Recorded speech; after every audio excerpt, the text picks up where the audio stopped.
everyone, this is Chadi Alraies from NCVH 2024. I'm really privileged to be with Dr. Ali Golshan to talk about evolving technology in the vascular space. Ali, thanks for being with us.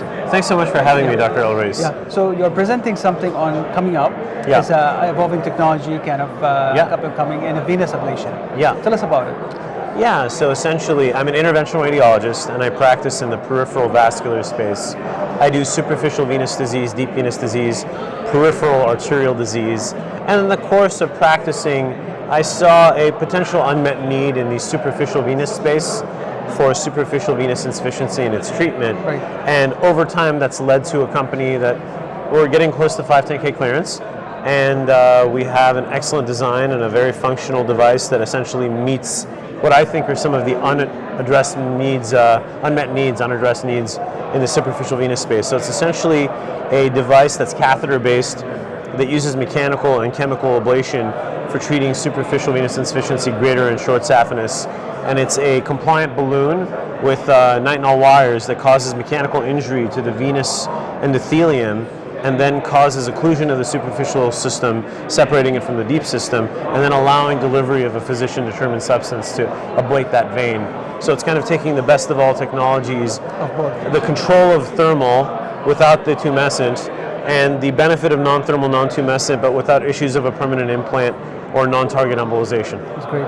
So just to walk it one more time, so the purpose of the balloon is number one, to create that trauma. Yes. But two, to avoid any chemical spill to the deep system. Absolutely correct. It's to induce vasoconstriction, to make a large vein small, to make it easier to treat. It's to cause mechanical injury, so you have a combined mechanical chemical action to improve the efficacy of the medication, but also improve the ablation rate. And it's also to control the delivery of that medication to keep it in the superficial target and keep it out of the deep. Sheath size? 6. And access? Greater or short saphenous vein, as low down as you want. There's no limitation. You can go knee, you can go ankle, you can go calf, because it's a non-thermal, so you don't have to worry about nerve injury. Yeah. In terms of recovery or any side effects or any witness in the trials or Yeah. So we haven't done our first in human yet. That's coming up shortly, and then we'll have a 510K and we'll do a limited market release. There's no clinical study required for clinical trial required for human use, given that it's a 510K with a predicate. And we expect that there's going to be really no discomfort post-procedure, and there is going to be a use of compression post-procedure, like most non-thermal, non-tumescent, and thermal ablation, but really a quick in-office procedure, in and out. Physician time for the procedure should be about 5 minutes. Total time in the office, maybe 15. Awesome. You can go right back to your normal activities. No heavy exercise for a few days and compression for a few days. So pretty minimally invasive. You mentioned thermal and chemical. In terms of chemical, what substance is used? Really that's up to the physician to make their own physician compounded foam. There are a few available in the US, and I think that people will choose to use what they're currently using for physician compounded foam, and that should work very well. Final question about the balloon.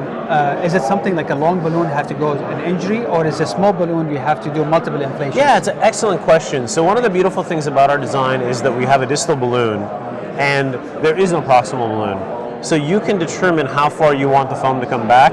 So it's a one-step ablation. It isn't like you've got to do 2 centimeters or X centimeters per step.